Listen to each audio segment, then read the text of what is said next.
So one of the things that has obviously come out is that you and Angela were supposed to do some training together before this. She did give you the props about the underwater training. I wanted to ask you, is that the same one that Alima McFarland is doing down there in the San Diego area, that deep end fitness work? Yeah, absolutely. So they did a whole story on it when I fought in South Carolina through ESPN. Came and did some shots, really cool shots with us. But Lima and Liz got me started into it. And yeah, I was really consistent through one of my camps, with coronavirus and the pools being shut down and things changing. It's been harder to be more consistent, but I try to get down there.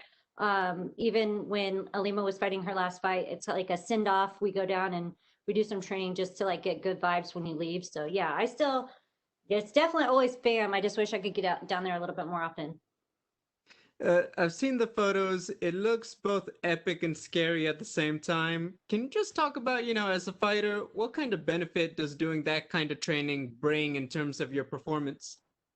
Yeah, for sure. It's definitely more mental for me. We definitely have those burner rounds, and the burner rounds, they try to push you to the limits. You're doing 50 dumbbell crawls with a partner on your back. You're doing bobs with someone trying to grapple you underwater. You're trying to do escapes from people trying to grapple you underwater after you just did sprints. So it's definitely a challenge on the cardio side. But for me, it was always been a mental thing, staying calm in crazy situations. The first thing anyone wants to do when things get hectic is like freak out, and it's the biggest and best way to keep yourself calm.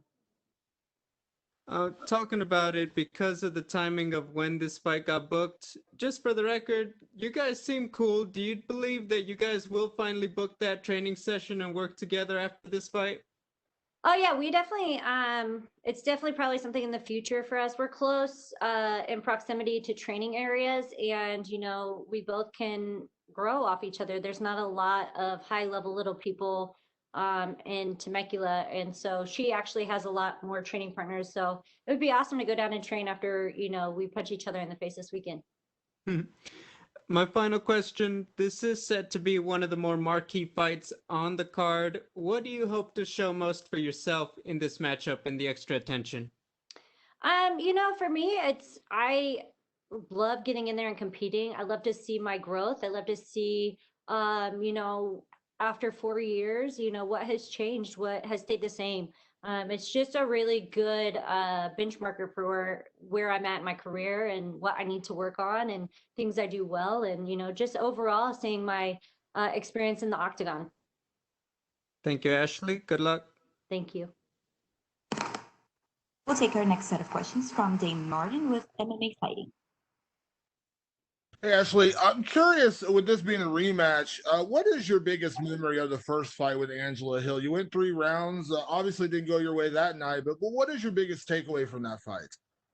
Honestly, I remember my biggest memory from that fight is not really having not having a not proper warm up, but my coaches had to step up and corner my teammate the fight before me. So I was kind of in the back trying not to watch the TV while I'm waiting for my coaches to get back before I walk out to my fight. So it was a kind of beautiful chaos in a way. It was a way to kind of learn how to get myself ready, stay focused, and be present for my fight. So, I mean, the fight was what it was. It was 4 years ago. It's still a really good fight, especially, I really at the time still respected Angela, from watching her on Tough all the way through Invicta, coming back. And, I thought she was coming off a win against Jessica Andrade. So I have a lot of respect for her on that aspect, but, I've grown a lot too. And one thing we know, I like to fight. So it's nothing but an honor to step in the cage.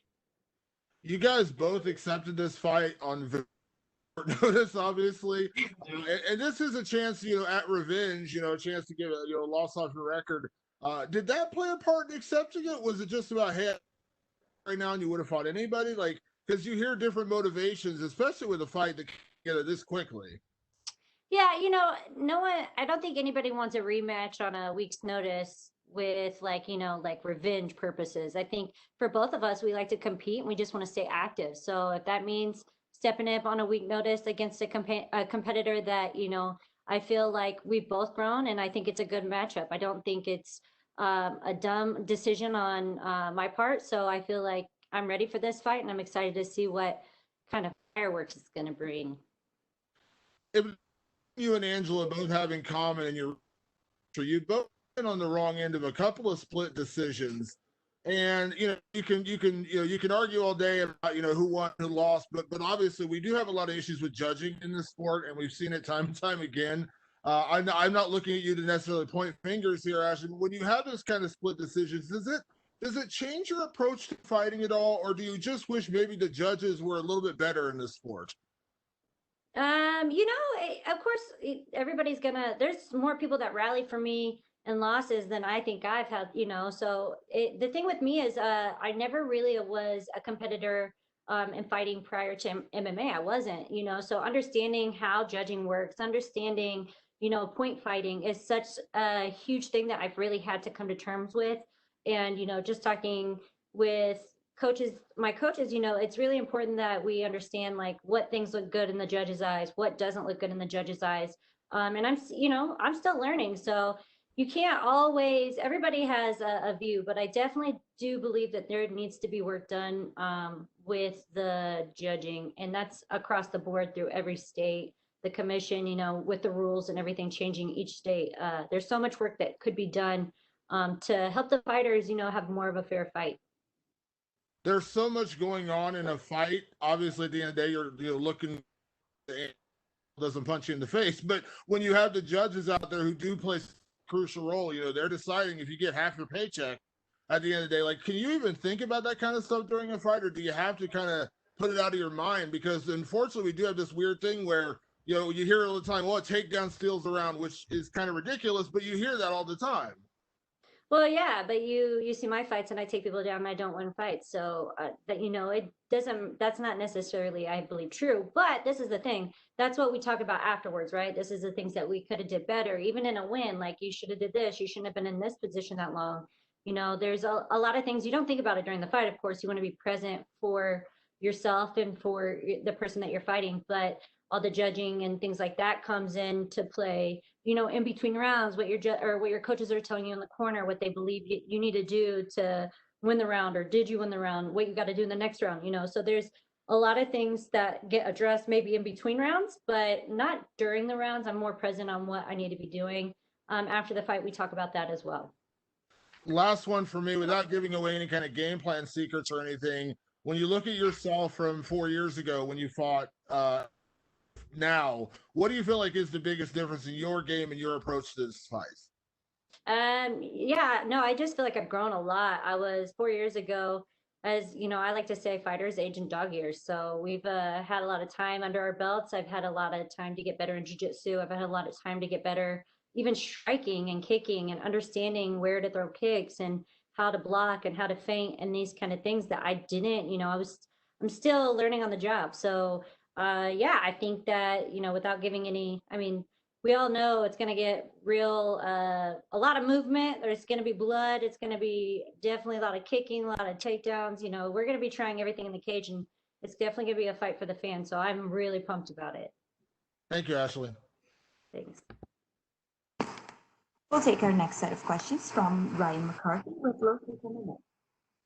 Hey, Ashley, how's it going? Hi. So what would the ideal 2021 look like for you, Ashley? Are you trying to get into the octagon a certain amount of times? It's already starting off right, trying to get in there as many times as possible. So I think starting with February is a good start. So I'm just excited, stay healthy, keep active, and just get more experience in the octagon, have some more highlight moments for the fans, and hopefully get fans back into, the part of being a part of a fight. So having those big fights in the T-Mobile Arena or whatever arena, those are the things that I miss as well. So I'm excited to get those back hopefully this year. For sure. Is there a certain arena you like fighting in at all? Anyone in particular? T-Mobile was cool. I fought in New York. I don't even remember which one I fought in New York, but it was upstate. So yeah, no, any of them. The walking out to the arena and seeing your name across like a basketball arena or whatever arena with your name is kind of crazy when you never were really an athlete until you turned 20 years old. So It's such a surreal experience. And then the fans that don't even know you, you know, just the energy of people just loving you. You always get a lot of love. I feel like even in environments where you might have your competitors, fans there too. So